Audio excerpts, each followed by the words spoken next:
Hey Emma, Yes, Val. what do you call the next class you take after beginner conflict and intermediate strife? I don't know. What do you call it? Advanced wars.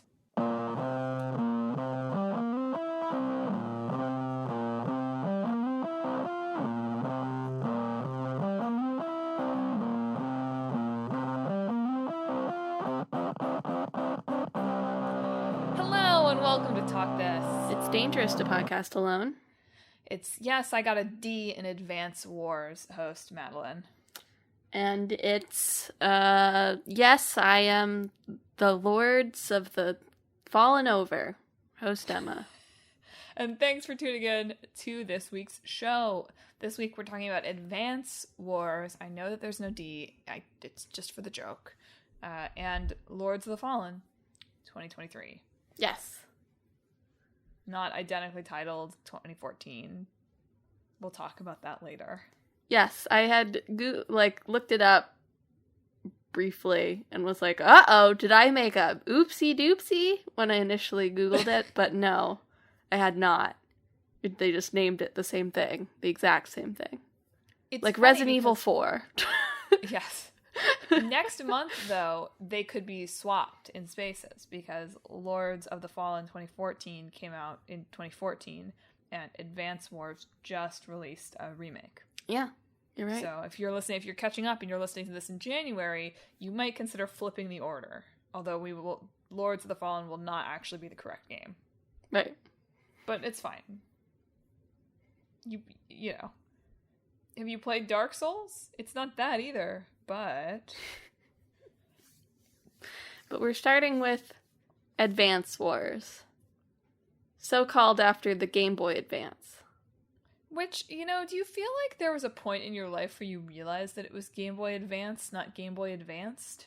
I don't think so. I think So I you just never realized automatically it. always said Game Boy Advanced With a D. with a D. Yeah. I should have done a little bit of reading, it's not actually really relevant to this, on why they called it the Game Boy Advance and not the Game Boy Advanced.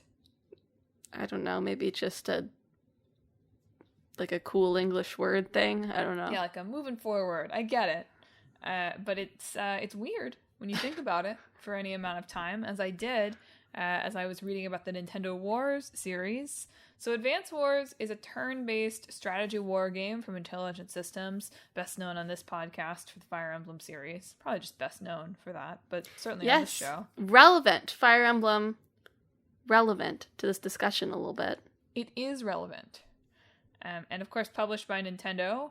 The Advance Wars came out in 2001, specifically, we'll talk about that in a minute. But it is on, as I have to call out every time, the Wikipedia Greatest Games of All Time list. Yeah. Or Best Games of All Time list, to be precise. Yeah, I remember when the, what's the remake called? Reboot Camp. Very funny. Yes. Was announced. Like, people were very excited about it, and I was like, what is this? Yeah. I love when that happens sometimes, when something gets announced and I'm like, oh, okay. And I see on Twitter, everybody pogging off. It's been a big couple of years for that. Wow, I know nothing about video games, apparently. It's just going to be more and more and more. I mean, yeah, big couple of years for, bringing back old things. Yeah. But Advance Wars is actually the 7th entry into this turn-based strategy wargame series. It's the first one to release in the West. It actually released in the West. The releases of these games are sort of weird. There's some they are very unfortunate. Stuff. They're consistently unfortunate. Even aside from the unfortunate stuff, there's some stuff that's like, oh, that's just a little funky. Yeah. But the first release of the series was actually the Famicom Wars. Just Famicom Wars in 1988, which of course was a Japan-only release. And pretty much any Nintendo system that came out between the Famicom and the Game Boy Advance had a Wars series or several. There's Game Boy Wars, there's Super Famicom Wars, there was a canceled 64 Wars. So 6 of these came out in Japan before Advance Wars made it to the West. Yeah, I read a few articles, watched a few videos on like what ended up bringing Advance Wars over to the West. And there was very much, it seems like, a sense at Nintendo. I read an interview from director Kentaro Nishimura and Makoto Shimojo on Edge on the Wayback Machine, where they're just talking about, at the time, they were just told that, like, the West didn't like these types of games. They just had this perception of, like, they like immediate feedback sort of games. So, like, action and platformers, you know, things where you can be like, yes, I've done it good. And, like, the turn-based strategy is just too complicated. And it also didn't help that, like, something like this was also more labor-intensive to bring westward versus Mario, which often had a lot of its text in English already in its Japanese release.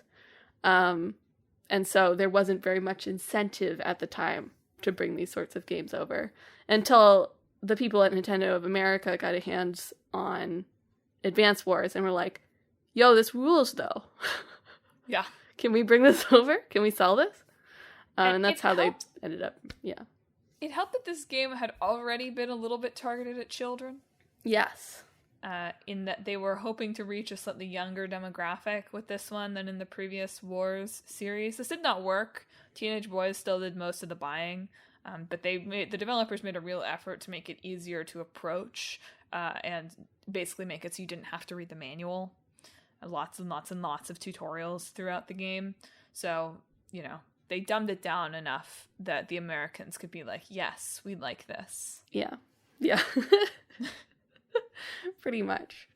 And it was very successful over in the West, partially because that's the only place it was released for a while, actually, specifically in America. Yeah, so before we get to the unfortunate one, there's just the funky one, which is they didn't release Advance Wars on the Game Boy Advance in Japan because they didn't want it to compete with the Game Boy Color game Game Boy Wars 3, which was also releasing in the same year. Of course. Which is funny to me.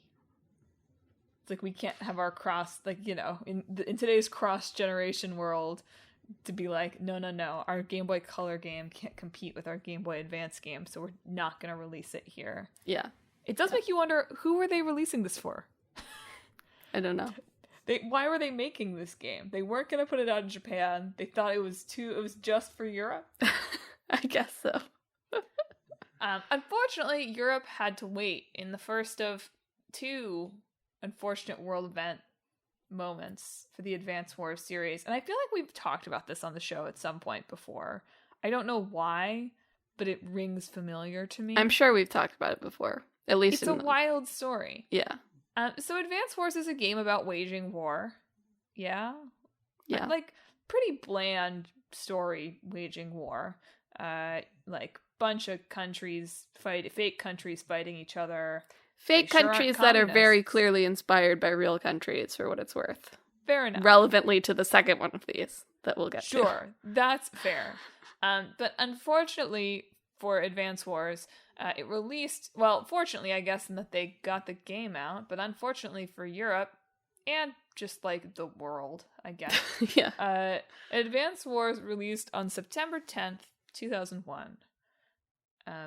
So, with the next day bringing a era-changing, violent world event, they delayed the release in Europe until, into 2022. Yes, the delay on this one was a lot less extreme than on Reboot Camp. Yes, it was like February or something, winter-ish. I think January, yeah. But still, a lot of real bad luck in Advance Wars world, as we will see again. Yeah, so I guess just to get it out of the way, around the time, close to the release date, not quite as immediately as the first time, but close to the release date of Advance Wars 1+2 Reboot Camp, Russia invaded Ukraine. And specifically in Advance Wars, there's a plot line where a very clearly Russian-inspired country does invade a smaller country. And they thought, hey, maybe we just wait a little bit. And then they wait a little bit, and unfortunately, that conflict is not ended and does not look like it will end soon. So eventually they just had to give up the waiting game and just release it. And it's out now. When they were making a game in 2001, things looked rosy. Cold War's over. You can make your Russian-coded game. It's fiction. Yeah. Yeah, I'm sure that, they, like most people, were hoping that this sort of conflict would get settled, and that Russia would back off, but that is unfortunately not what happened. So it's tough to be Advance Wars. Just truly bad luck. Yeah. But in good luck for Intelligent Systems, as Emma said, this game was far more popular in the West than they expected a strategy game, a turn-based strategy game like this to be. And so it's thanks to Advance Wars that we have Fire Emblem, which also came over in its 7th installment. Yep. Worked on by a lot of the same people. The series in general. The 2 different series. Not that surprising. They're very different, but they're also not that different. Yeah. Yeah. But yeah, all the interviews, that same one on Edge was like, yeah, like, if Advance Wars hadn't come over and done well, we never would have brought Fire Emblem over. Like, no way. Yeah.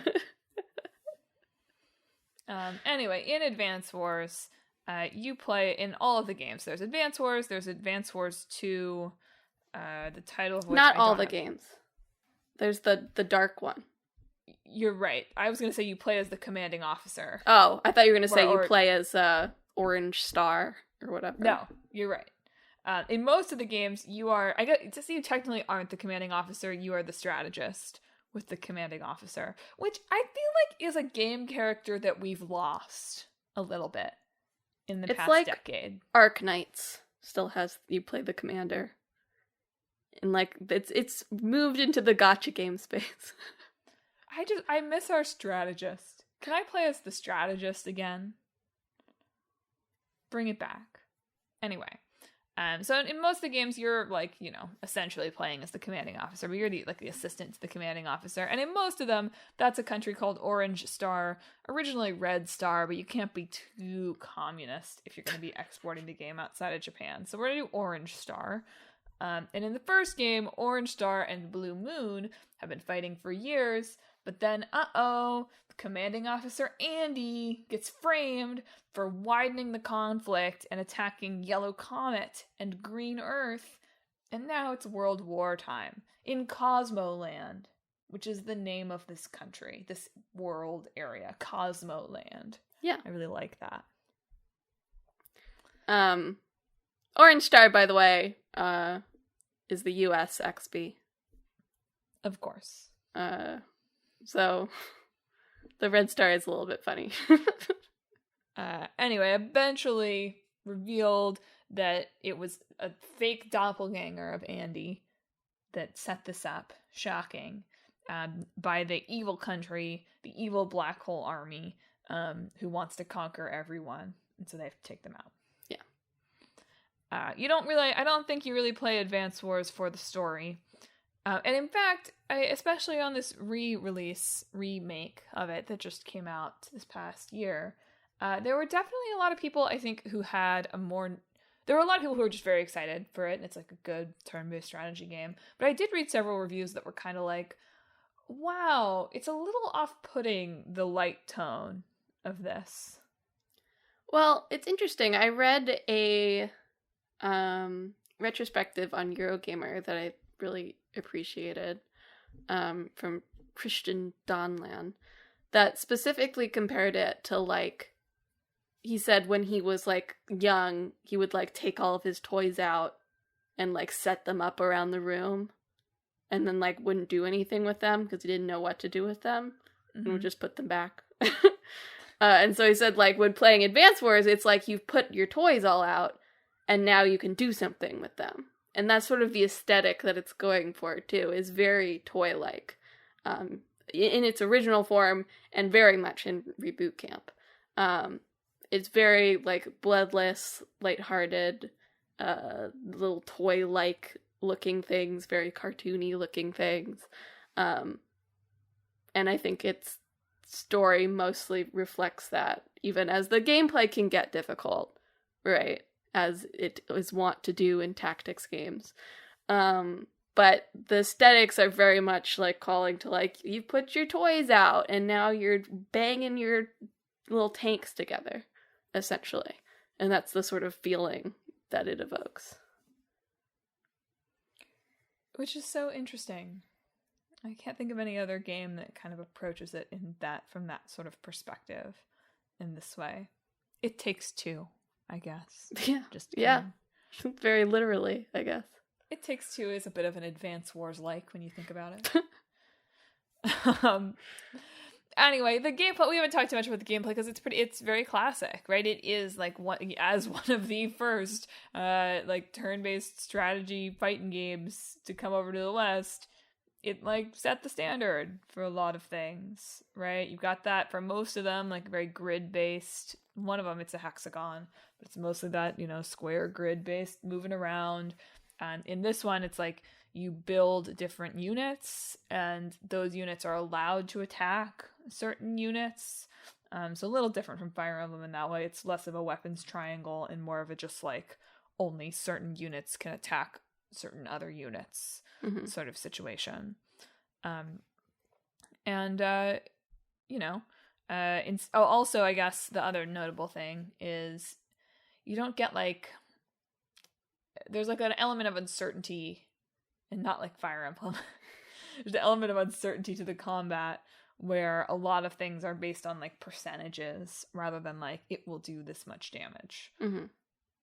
Which some people, it seemed to be a little bit of a polarizing mechanic in the reviews that I read, that some people appreciated as bringing a little bit more of the reality of the difficult calls you have to make in war to it, and others did not appreciate as like just like impossible to predict or plan. Especially in a game that doesn't, I think even in the remake, have the kind of modern like do-over system that I feel like has become a lot more standard in these sorts of gameplay experiences. Yeah. Your army is also set to like a commanding officer, of which you'll have several. So the army that you're using in a certain level may have different effects based on the CO that's in charge of it. So Advance Wars, there's an Advance Wars 2 where you continue to fight the Black Hole Army, basically. And then they made a DS sequel, which is not called DS Wars, disappointingly. It's called, because I guess, no, it's not the Nintendo Advance. I'm thinking of the SP. But that's called Advance Wars Dual Strike, aka DS. So pretty clever. Very that clever. Came out in 2005. There's also a real-time strategy spinoff called Battalion Wars. But the last one to really come out before this long, like 15-year hiatus was Advance Wars Days of Ruin, which took a little bit of a different tone. Yeah. It was very much more a serious war game in aesthetic than most of Advance Wars. And the countries have like real names and so and stuff. And then that was it. No more Advance Wars. Do you think in the end that Fire Emblem destroyed them? I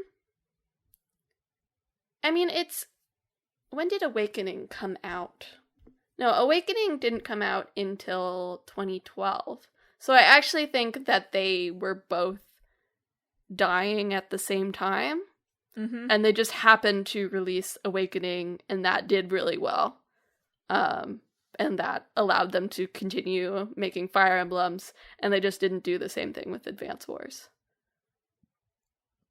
So it's less that Fire Emblem killed it and more that Fire Emblem got a good break. Yeah, Fire Emblem got one more shot, and it happened to work. Yeah. Do you think that Switch Wars is coming? I think that would be an extremely funny title, so I think that they should do it. Yeah. I think Switch Wars is really funny. Or Switch 2 Wars. Oh, yeah. Maybe that's what they're waiting for. Maybe the next one, I mean, maybe it won't be the Switch 2. Maybe it'll have some kind of, like, dope name. And then they're going to be like, and here comes Falcon Wars. Falcon Wars. I don't know. I like how you said dope name. Yeah. That was a good delivery, I thought. Thanks. I appreciate it. That's just how I say the word dope. Yeah. No, I hope the release of Advance Wars, the remake, portends I almost said a dope name again, a really cool name for the Switch 2 that isn't just the Switch 2, because Switch to Wars is, like, that's weird. That's like a sentence, almost. The remake made with Wave Forward, by the way. Right. Worth mentioning. Of River City Girls. Yes. Not like that, though. And many Barbie games. And many Barbie games. Did they make anything with the movie? Feels like they ought to. I don't have. think so. That's They do a lot of brand ones, basically. It's a shame that they don't get to make the Barbie game right at the moment when it could have made them $1 bajillion. You're right. This is the moment where I admit that I did not play either of the games this week. I'm sorry. I'm limping to the end of the year, folks. The reason is I want to finish some games that I'm playing. Well, several reasons. I want to finish some games that I'm playing. We only have, 3 weeks until our end of the year. Yeah. And so I need to finish the games. I was hoping that they'd have a demo somewhere for Advance Wars. I was too. But I guess they didn't, huh? I thought for sure that one of these games would have a demo. I'm going to take a hard stance on this. Being a game of these sizes and not having a demo in the year 2023 is incorrect. I guess Advance Wars was just like, well, we gotta release it. It's been sitting on our shelves for 2 years. Could they not, in that time when they were twiddling their thumbs, have made a demo? I guess not. That's the exact perfect time to make a demo. They were handed a global conflict. And Advance Wars 2, it's $60. Like, Advance Wars is a game that I feel like, I mean, I like Fire Emblem Combat. I know it's 2 games. It's also 2 games that came out, I know it's been remade, whatever. I sound like the worst of gamers right now. You do. It's 2 games that came out in 2001 and, like, 2004. They've been totally remade, Malin. I know they have. All I meant to say was, for me personally right now, spending $60 on that game... You did just finish Triangle Strategy, so... Yes, after, like, what feels like 10 years. But I thought about getting Advance Wars because I do like turn-based tactics strategy games. But the reviews were, like, just mixed enough that I was like, I wish. You still gotta play Fire Emblem Engage. Don't even say that to me. Fire Emblem Engage. The World Ends With You 2. I have so many games. All right. Speaking of games. Thanks. Should we move on to Lords of the Fallen? We sure shall. Yeah. So Lords of the Fallen is a third-person action-adventure RPG from Hexworks, which it seems to me to be just really an internal studio of CI Games that came out in October for Xbox, PlayStation, and PC. I was really hoping this was going to be more of a Skyrim-like, because I didn't know anything about it, and it is not. No, it is definitely fully awarely a Souls-like game. Had it been a Skyrim-like, I might have purchased it. Alas. Or had if Clickbait Boyfriend was here, Clickbait Boyfriend who just, like, loved Elden Ring, I could see it. Because it's got co-op. Yeah. But I just couldn't do it. I read There's an article in February from them where they talked about, like, they were working on this before Elden Game was... Elden Game. Elden Game. Before Elden Ring was announced. And so when the trailers were coming out, they were like, uh-oh. So apparently in Edge Magazine again, Cesar Virtosu, who's the creative director, said, like, they had a flail in Elden Ring, which was, like, their weapon that they'd added, and they were like, no. And apparently they also had a boss that was very similar to Millennia, who, Millennia of Let Me Solo Her fame. How's he doing? I hope he's doing well. And so I can't imagine. I mean, it's a risk when you're making a game that is very clearly inspired by, developers that are still working, right? That they will release something and they will have had the same sort of ideas that you will have. But I still imagine it's like a scary feeling. Absolutely. Although, as all of the reviews made clear, we are approaching, and in fact have probably already passed, Souls-like saturation. Hey, I just added Liza P to the hat. Right. All you need is some Pinocchio. Lords of the Fallen, unfortunately, does not have the Pinocchio hook. It does not. But if you read reviews of this, it's fascinating to me how many of them are like, I can't even keep track of if it's like Flasks or Crimson Tears or yada yada. Like, it doesn't matter. It's this, right? Yeah. Or it's a camp, like it's a, what are they called? They're not called campfires. They're called bonfires. What? Bonfires. Is that really it? Yeah. Okay, whatever. At least in one of the games. I think it might be called something different in Dark Souls and Elden Ring, but one of them is bonfire. Anyway, over and over the reviewers are like, whatever, like, I can't even really be bothered. Like, they're just like, it's the thing it was in my favorite one. Yeah. Which is, like, I don't know. Now, this is not really about Lords of the Fallen specifically. It's just like, oh, that's kind of a bummer that, like, everyone is just, like, really making the same game. Well, one thing that is notable about Lords of the Fallen that came up a lot, going back to the bonfires, is the way the game is, it has a lot less frequent, like, set checkpoints. You have to go pretty far in between, like, preloaded checkpoints to find another one. But you do have resources that are relatively scarce, but you have them, where you can make your own checkpoint, basically. So it sort of adds a little bit of risk and reward factor, right? Of like, how far have I gone from the last checkpoint? How close do I think I am to the next checkpoint? Do I really want to use this resource right here? Versus like, am I going to die and then have to go all the way back? It also has like a sort of, I think, Bloodborne-esque has this a little bit, where you die and you go to a different world, essentially. Mm-hmm. But Lords of the Fallen lets you see that other world through the use of, like, your lantern. So you can find, like, hidden pathways and stuff while you're in the world of the living, from the world of the dead. And then you can also go to the world of the dead when you die. And you have to return to the world of the living in order to keep all of your experience. So, two ways that it does seem to distinguish itself, even if it wasn't quite enough, I think, for a lot of people reviewing it. That's ripped straight from classic Game Boy games, though. The Legend of Zelda Oracle of Ages or Oracle of Seasons. It's not, you don't overlap You don't go to the worlds. Land of the Dead, I know. You don't overlap worlds in those games either. There are games that have done that, like Ratchet and Clank. The new one.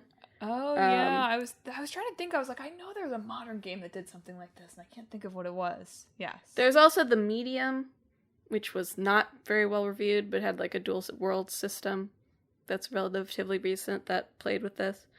But in terms of the Souls-like genre, I'm sort of talking about, it's a way that they attempted to distinguish themselves.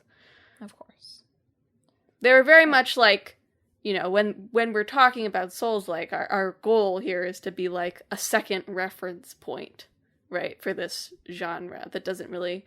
I would say maybe Neo is the second reference point right now, but that's a little bit different. And I don't know if they really managed to accomplish their goal, unfortunately. Well, no, the reviews for this game were pretty divided. At first I said they were pretty meh, but I think that's not really the case. It's just that almost everyone who reviewed it had something that they really didn't like. Yeah.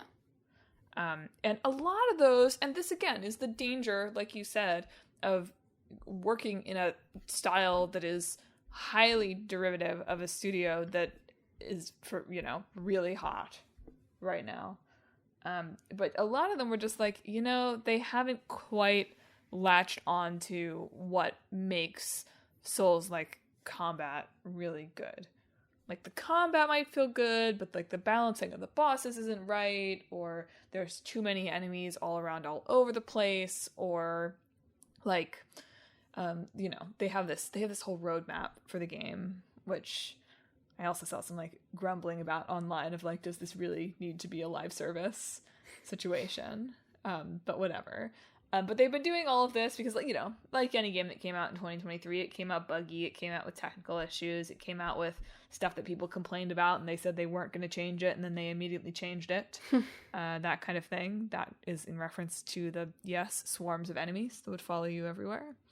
But in response to some of the feedback of some of the bosses or some of the enemies being too easy, they just, like, gave them more hit points.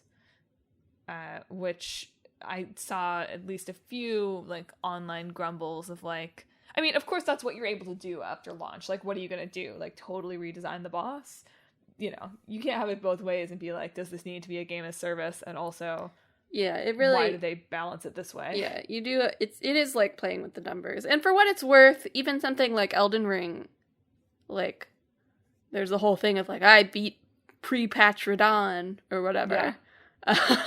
So they were playing around with their bosses after launch too, and I think that's, you know, in some ways, now that you can update it, that's like a fundamental thing that has to happen for these very carefully balanced games.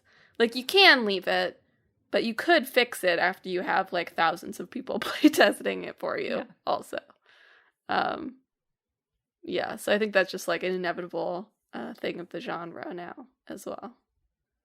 But I did see some feedback that was like, actually, the, like, giving them more hit points doesn't actually really resolve the problem. Well, right? Yes. Yeah. It extends the, you know, somewhat easier experience. It perhaps makes it more tedious. But if what you're looking for is that kind of, like, I have to learn the boss's patterns, and that's really hard, and I have to be able to predict what's happening kind of thing, that's not something you can fix by just, like, buffing some stats. Yeah. But it sold really well because everybody wants Elden Ring. Yeah. I mean, hey. There's a market for sure. I'm telling you, in like 3 years from now, people are going to be so sick of these. We'll see. That's my theory. I don't know. I'm always very tempted by weird little Pinocchio. Souls-like. I'm not saying that there won't be, like, obviously From Software and, you know, whatever, will still be putting out versions of these that are probably good. I'm just saying, I think there is already this, like, wave of action-adventure now being like, also, it's Souls-inspired, Souls-like, Souls-inspired, have you played Elden Ring? And I think the backlash is probably coming, because that's just how society works. Lords of the Fallen did have a somewhat tumultuous development. To put it mildly. Yes. So it started out as, after Lords of the Fallen 2014 came out, the executive producer was like, we're making a sequel. Lords of the Fallen 2. Eventually it was announced that it'd be in 2017. with the same developer that made the first one, Deck 13 Interactive. Never mind. Sorry. It was going to be Deck 13. They said it would be released in 2017, but that Deck 13 wouldn't be involved. Excuse me. There was some, downsizing of the team and the scope. They restarted it from scratch in, 2018, 2019, something like that. Then they terminated its contract with the development team that was working on it then. And then CI Games, which I guess owns the IP and is the publisher, made Hexworks from within itself, and developed it. And then it finished, eventually. I mean, props to them for not settling for anything less than what they wanted. I guess. I also think the name changes are funny. It started as Lords of the Fallen 2. They announced it in 2022 as The Lords of the Fallen.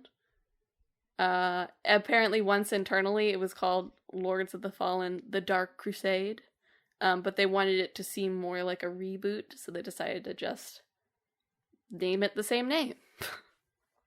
Drop the.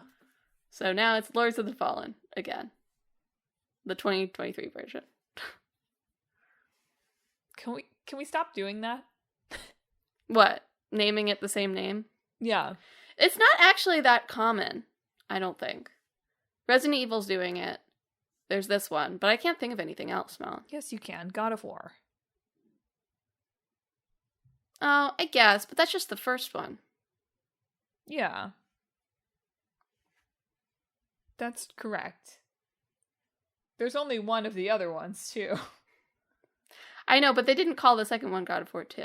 No, they didn't. You're right. I'm just saying it's a prominent example. That's fair. I had forgotten about God of War as an example.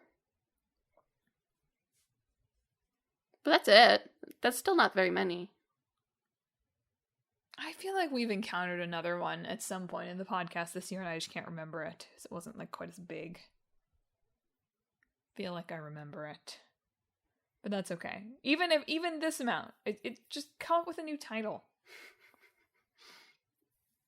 Ladies of the Fallen. Dukes of the Fallen. Help, I've fallen. There's a lot to mine here. Notably, even back when it came back in 2014, it was one of the first, I can make a Souls game too games. Yeah. And people kind of ripped it apart a little for that. Yeah. I don't think 2014 was very well received at all. Yeah. So this is a step up, what they've done Absolutely. Here. It's like 4 times as big as the 2014 version, I think I saw somewhere too. I'm just over here being like, all right, sure. Souls-like is the hot thing. How about, though, I'd like to just see more games that are taking that style of combat and moving it into something else. Well, for what it's worth, I do think there is a lot of that too. I know. But not Lords of the Fallen. Not Lords of the Fallen, for sure. It is Elden game. It is very much one of those that is the sort of light story of classic Souls, too. Yeah.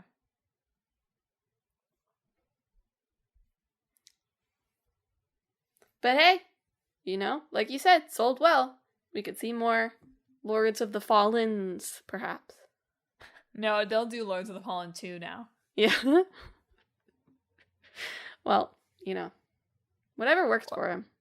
Or maybe they'll do, oh man, what was the series? If they jump straight to Lords of the Fallen 3, what do we talk about that did something weird like that? Goat Simulator? No. I think it's Goat Simulator. Maybe Goat Simulator did that too. But there was something, it had a title, and then it had one that was something, a title for it, and then it did 2. Kingdom Hearts. Oh, shut up. I'm gonna remember this. I'll remember. Third game in the series called 2. Listeners, help me. Call through the microphone. I don't know what you're talking about, so. Okay, fine. Well, is it time to mash? Yeah, I guess it's time to mash. I'm giving myself plenty of time to make this happen. Souls-like, turn-based Souls-like. I feel like we were trying to do something like this. I have a big deja vu energy today. I feel like we were trying to do something that was like, how do you make a turn-based thing like really hard recently? Yeah. Or like, it was a horror one. How do we make a horror? That's what it was. Horror turn-based thing. Yeah, because it was Siren and Sea of Stars, I think. Yeah. So not quite the same turn-based as Advance Wars, but turn-based. Right. Well, first things first, both have to have a sort of rocky development process. Sure. I love that we always have to include this. It's just building the mythos, you know? Yeah. They have to be missing something that you'd think that the title, right, has like, it's not Advanced Wars. It's not The Lords of the Fallen. We have to make sure in crafting the title that we leave out like something in a slightly off way. We're really starting at the right place, I think, for this game mashup. I'm stalling while I try to come up with development, title. Yeah, I'm not sure. I feel like turn-based is always a real challenge for us in the mashup because it's hard to like incorporate. I feel like turn-based. Yeah, I was over here whining about like, oh, all the Souls-like games are the same, but like turn-based also has its very rigid rules of like how it must play, right. And it's hard to mess with that. Maybe we go for like sort of like the gory cute aesthetic. Okay. Like I guess like Happy Tree Friends or something like that. Okay. Not necessarily the humor of that, but like the gory cute. And maybe we make it so that like at certain waves of enemies there are like checkpoints, right? Okay. And if you get through like a really hard section and you want to stick a checkpoint, like maybe you have some like checkpoints that you can set yourself as well.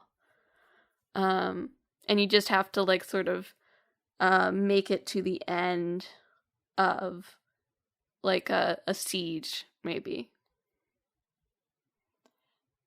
So this is going to be a stupid question, I think. But are there any turn-based, like throughout, turn-based open world games? I don't think like not like Advance Wars, certainly. In terms of like more like RPG type turn-based. I don't know. Maybe. I don't mean like you run around and you enter turn-based battles. I'm playing D&D and like you have like the dungeon master who's drawn out like the grid for your battle, right? Baldur's Gate 3? Well, but in Baldur's Gate 3 you can just run around, right? It's not like I can move 7 squares. I want it to be like in combat grid. In Baldur's Gate 3, you have a certain amount you can move each turn. Right, but I want that, but the whole game always. I think that would unfortunately get pretty tedious in an open world space. You'd have to be able to make it run really fast in the background somehow. Run really fast in the background. Like, I just mean like you would not get very far very fast because you would have to keep taking turns even though nothing was happening between your turns just to move around. I'm just like, I'm like trying to make that like, oh, like you could die at any minute, but like you're exploring. Like I'm trying to bring you like can go into turn-based mode in Baldur's Gate 3 just as a point of reference whenever you want.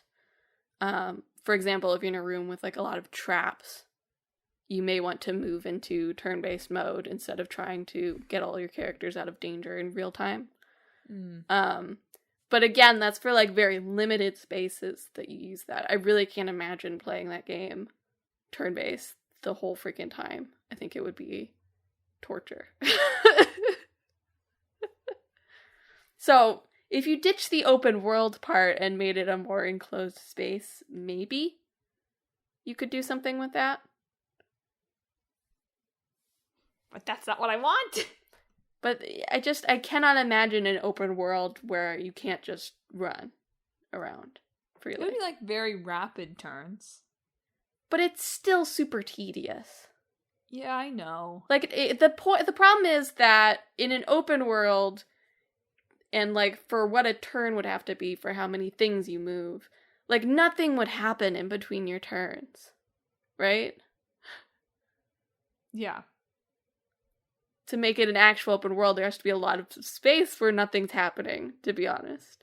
I'm just like, well, what if at all times you have poison damage? I'm like, I guess maybe if you could see the entire, like, it's not an open world like an open world, like you have an entire world map, and you move from town to town in a turn, and then, like, things happen. Yeah. It could do something like that. I just think that the turns have to be, like, literally you've crossed a continent in a turn. If you're gonna have turns and be able to cross a lot of space. I'm not saying it has to be, like, the size of Elden Ring. But an open world has to be big, Madelyn. No, I know. So I just mean that I think you need an overhead view of the whole map at all times. Okay. If you're gonna make a bit like a open world, quote unquote, turn-based game. I try to go for something bold for once instead of we could just make like... Risk. I appreciate your bold thing. I was just offering solutions for... No, I know. You're right. What would feel better, I feel like, for a player.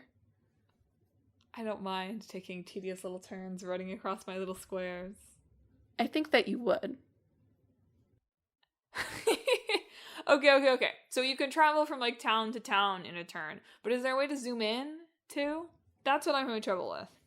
Why would you need to? Don't I want to run around the town? You just said there's no running around. It's turn-based. Don't I want to bop from square to square in the town?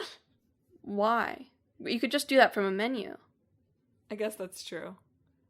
I was just trying to think of it as like, okay, so here's what I was really proposing in like the open world turn-based, is that at any time an enemy might appear and you'd have to decide like, am I trying to fight it? Am I trying to run? And it's not like happening in real time. It's like turn time. Sure. I mean, again, if it's a more enclosed space, I just think trying to do a turn-based thing that doesn't have like an authored map is maybe not great. Okay. Explain to me more your idea, because I feel like or pitch me something else, because I feel like I'm not really following the town to town and how it brings my soul's energy to it. And maybe we just need to start from scratch. Well, I think things would happen between each turn. I just think that if you're running 10 feet every turn, things aren't happening between every turn. And I think it's important in turn-based combat for things to be happening between every turn. I think is the main thing I'm trying to find here. Yeah. If that makes sense. Yeah. So you go to like, it doesn't have to be towns, I was just thinking of like a world map, but you go from like an area to an area, and then like you're faced with like a difficult situation. And you could make it more D&D like, where it's more sort of dice roll-y, I guess. Or you could transition into Souls combat. I don't know. That ties into... I don't want to transition into Souls combat. That's too easy. Like, the easy mashup version of this is, like, it's turn-based, but when you go into combat, it's a Souls fight. And, like, that is not... That's too simple. That's too easy. Yeah, but it's sort of like, you start in a place, and you have a place you're trying to go to, or you could have several different routes, like you might in Souls fights. And at the end of each one, or at significant places in each one, you have, like, a boss of some sort, to sort of keep that structure. But on your way there, you may encounter various hazards. The poison swamp, that must be in these games. The way too many enemy hordes between you and the boss that are tedious and will murder you, as I've read several reviews of Lords of the Fallen. Just like other obstacles you could find in between. And maybe you could go into like maybe there could be some sort of like combat system for that. Maybe it's a turn-based thing. So then you go onto a map and you take turn-based turns, and it's very hard and sort of spooky and or cute gory or whatever we want to go for to bring like the two different aesthetics together. Yeah. And then you get to like the boss thing area. And you have like little checkpoint places too where you level up. I'm trying to think of a title. Does that at least make sense? I was trying to take your idea and make it into something. No, it does, and I feel like you'd have to have like a pretty detailed world map where it's like, okay, I have 7. Like, I think the way it would work is, okay, you're moving from town to town, but it's not just like, oh, my move is I move from town A to town B. It's like there's squares on my map, and I have to decide: am I passing through the poison swamp? Am I passing through the troll dungeon? Am I passing through whatever? And those have certain chances of doing things, status affecting you or killing you or whatever. And you have to take those chances. And that rolls in the percentages thing from, our wholesome war game. Mm-hmm. How does Russia factor in? No, I'm just kidding. I've got to come up with a good title. Like, what's a weird title for this? Advance to the Fallen. Stop that. That's probably the episode title. That's like what my file will be when I send it to you. So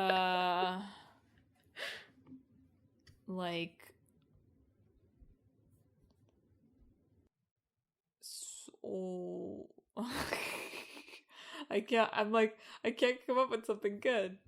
Oh, and if you take too long, maybe the Reaper comes after you, like it does in Lords of the Fallen. Yes, that seems good. Or Vampire Survivors. Yes, but I killed them in Vampire Survivors sometimes. How about it's called Sold Out, but with a U? Delightful. Like apostrophe. Sold out. No, I don't think it should have an apostrophe. I think it should just be sold out. Drop the apostrophe. It's cleaner. Listeners, thank you for listening to another episode of Talk This. It's dangerous to podcast alone. Do you think that an open world turn-based game could work? I feel like it would be fine if your turns just move fast enough and you could just keep taking turns until something happened. I feel like it would be fine. But then what's the point that it's a turn and not free movement? What's the point? Because at any point, something could appear on screen, and you would have to just like in free movement games. But then you could have to do whatever. It's fine. Anyway, do you think that I'm right? Because I'm right. Do you have a weird attachment to Advance Wars? Do you think it should have been called the Game Boy Advanced? Because that makes a lot more sense. Do you think they should have kept the? I guess they did keep one the. What if it was just Lords of Fallen? What if the Lords of Fallen should be the next one? Move the around every time. Or just the Lord's Fallen.